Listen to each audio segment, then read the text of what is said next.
Terima kasih Anda masih bersama kami di NTV Prime Dialog. Kita masih bahas terkait dengan asa terakhir Timnas Indonesia untuk maju ke Piala Dunia. Masih ada Bung Joy di sebelah saya, kita tetap harus semangat dan optimis ya Bung Joy ya. Harus. Oke. Nah kalau begitu, apakah harapan dari supporter Timnas yang menginginkan Trimas Ketir untuk menjaga lini pertahanan, tadi yang disampaikan oleh Mas Pak Farhan, itu sebaiknya diterapkan ketika melawan Irak nanti? Ya, kalau yang dimaksud Trimas Ketir adalah 3 center back. Yang saat itu menang lawan Arab Saudi pada saat bermain di GBK kan? Iya, tapi kondisinya udah sangat berbeda. Bagaimana perbedaannya? Jadi begini, ketika bermain dengan 3 center back, itu dibutuhkan intensitas pertandingan yang lebih tinggi. Staminanya harus lebih tinggi. Nah, ini yang menurut saya tidak dipunyai oleh tim Kluivert sekarang. Dengan segala keterbatasannya, pemain-pemain seperti Dijk, Verdonk, itu kan seminggu sebelum mereka berkumpul, mereka masih bermain. Di klubnya? Lalu kemudian mereka mengalami jet lag. Mereka harus perjalanan. Tanggal 7 baru sempat mereka kumpul bersama.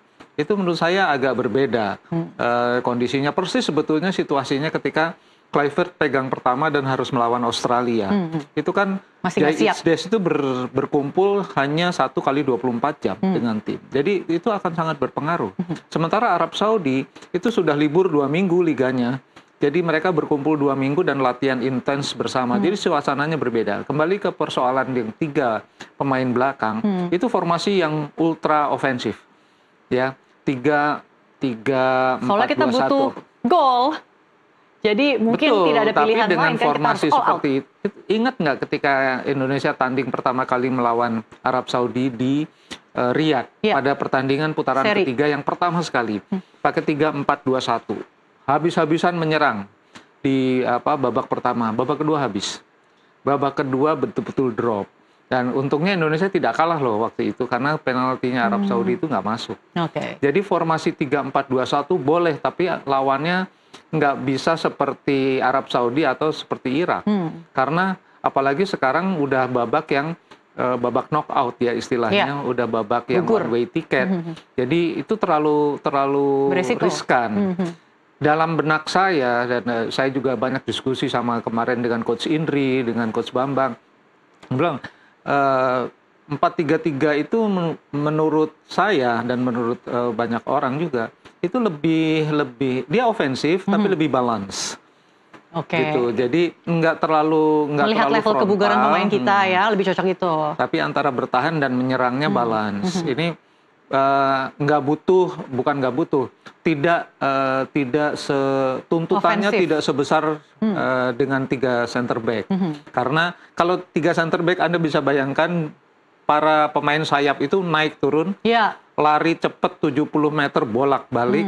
Menurut saya tidak ada pemain yang bisa melakukan itu untuk pertandingan dengan intensitas yang tinggi seperti sekarang. Untuk level kebugaran, apalagi mereka baru saja menuntaskan pertandingan 2 hari lalu ya. Itu juga masalahnya. Gitu. Nah, saya lebih cenderung karena dan juga begini, Kluivert itu dari sisi keilmuannya dia nggak pernah pakai formasi 3 sebetulnya, dia pakai formasinya 4, 4 pemain di belakang, 4 pemain bertahan. Dan itu yang menurut saya kan juga itu yang paling normal dipakai oleh klub-klub di Eropa dan tim-tim besar di Eropa. Nah, rasanya sih ilmu dia memang di sana. Bisa saja dia main dengan 4-3-2-1 bisa aja, tapi memang ada sedikit perbedaan yang mencolok di dalam sisi bertahan. Nah, ini yang menurut saya tidak pas dengan situasi sekarang. Kalau dengan 4 pemain belakang rasanya sih masih oke lah. Cuma memang 4 pemain belakang itu punya beberapa kelemahan juga. Nah, ini yang kemarin itu juga sebetulnya kan pakai 4 pemain belakang. Cuma dengan 4 pemain belakang itu sebetulnya tugas departemen pertama yang bertugas untuk menahan serangan lawan adalah departemen gelandang.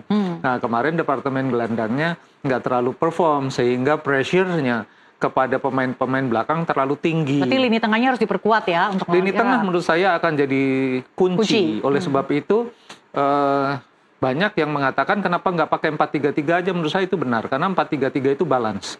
Jadi selalu ada 7 pemain paling tidak yang tersedia untuk bertahan. Paling tidak itu gitu loh. Kalau 4-3-2-1 hanya ada 6. Seringkali secara jumlah kalah. Yang pemain yang tersedia langsung ya untuk bertahan. Nah ini yang kemarin itu menurut saya sisi lemahnya adalah di sektor tengah. Dan kalau sektor tengah sekarang diperkuat dan sektor flanknya juga diperkuat dari sisi cara bertahan, rasanya sih bisa rame nih lawan Irak seru ya, gitu, bisa rame lawan Irak dan bukan tidak mungkin juga dengan kondisi yang sudah istilahnya udah setengah kopling gitu ya, udah habis-habisan kemarin masih bisa juga menang karena situasi pertandingan kan kita nggak pernah tahu akan terjadi seperti apa di lapangan itu. Sangat dinamis yang terjadi. Gitu. Lalu gaya bermain, nah kalau untuk menang kita juga harus mempelajari gaya bermain lawan dong ya, Bung Joy ya. Kira-kira nantinya apakah Irak akan terus menekan gitu sampai membuat pemain kita tidak berdaya atau bagaimana? Kalau melihat karakter pemain Irak saat ini. Karakter pemain Irak yang saya lihat di beberapa rekaman mereka di Piala Gulf kemarin, di Piala Teluk. Pertandingan mereka di FIFA Matchday itu mereka memang dalam tanda kutip menurut saya lebih intens daripada pemain-pemain Arab Saudi. Irak tidak menggelar pertandingan persahabatan kan kemarin sebelum laga putaran keempat? Saya tidak mengikuti, tapi yang saya ikuti sejak dipegang oleh Graham Arnold, itu ini adalah kombinasi antara pemain-pemain yang paling berpengalaman. Ada Aiman di sana, ada Mohamed Ali, itu pemain-pemain yang sangat berpengalaman. Di sektor depan mereka juga strikernya ada 2 striker yang menyumbangkan lebih dari sepertiga gol Irak di kualifikasi putaran ketiga. Jadi striker mereka cukup diandalkan ya? Ya, mereka menurut saya ini adalah sekumpulan pemain yang menurut saya jauh lebih intens daripada yang mengalahkan Indonesia di putaran ketiga dan di Piala Asia gitu loh. Nah, dipegang Graham Arnold ini menurut saya lebih mengalir mereka. Mereka pakai 4-2-3-1. Itu adalah formasi yang lebih ofensif daripada 4-3-3. Jadi mereka pasti akan tampil menyerang. Udah hampir bisa dipastikan seperti itu. Kalau Anda mengamati gaya permainan mereka, kira-kira titik lemahnya Irak ada di mana, Bung Joy? Sebetulnya bisa kembali ke formasi 4-2-3-1 Indonesia ketika kemarin dikalahkan oleh Arab Saudi. Jadi dengan double pivot itu selalu ada ruang yang terbuka di antara fullback dengan pemain sayap menyerang. Itu ruangnya terbuka lebar. Nah, problemnya adalah pemain-pemain sayap Irak yang berada di posisi flank kanan dan kiri itu kuat juga dia naik turun gitu loh. Sehingga posisi mereka ketika menyerang dan bertahan itu secara jumlah pemain mereka nggak pernah kekurangan. Nah, ini yang dibutuhkan rencana-rencana taktikal yang sangat dinamis di lapangan ya. Kemarin itu saya lihat Kluivert kalau misalnya dengan rencana A mentok, rencana B-nya nggak keluar, gitu loh. Jadi nggak ada. Atau plan B-nya telat keluarnya karena dia diantaranya mungkin ya soal timing ya. Kalau saya lihat Tom Haye baru masuk menit keberapa itu kan agak telat juga oleh Romeni juga gitu loh. Beckham untung udah ditarik menit ke-46. Jadi saya rasa sih ini udah harus alert semua ya yang di timnya. Ini kan Kluivert tim gitu loh, harus saling mengingatkan juga. Dan saya tidak. Maksudnya asisten-asistennya? Saya nggak tahu persis ya situasi di dugout itu. Tapi harusnya sih dia seperti yang seperti dia memikirkan sendiri semuanya.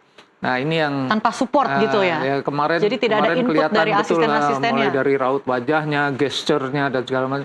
Dia seolah-olah dia sendirian aja gitu loh, nggak ada. Ini saya nggak tahu persis apa yang terjadi, tapi itu tidak boleh terjadi ketika melawan Irak karena kalau ini lawan Irak kalah atau draw ya praktis habis sih sebetulnya. Jadi artinya Bung Joy bilang ini sebenarnya salah strategi dari susunan pemain ya, bukannya pemain yang tidak bisa mengeksekusi maunya pelatih gitu. Saya nggak berani bilang begitu, Mona. Saya nggak berani karena saya tidak tahu persis apa yang terjadi di ruang ganti dan di dugout. Karena pemain sendiri juga tidak bisa mengeluarkan potensi mereka kan. Kadang-kadang kita mengharapkan mungkin seperti Beckham Putra dan yang lain, tapi kok malah seperti itu performance-nya ketika melawan Arab Saudi. Iya betul, karena tapi kalau dari sisi pemain kan memang lebih kompleks ya. Karena dia ketika di ruang ganti seolah-olah masih sendiri, masih udah bersama.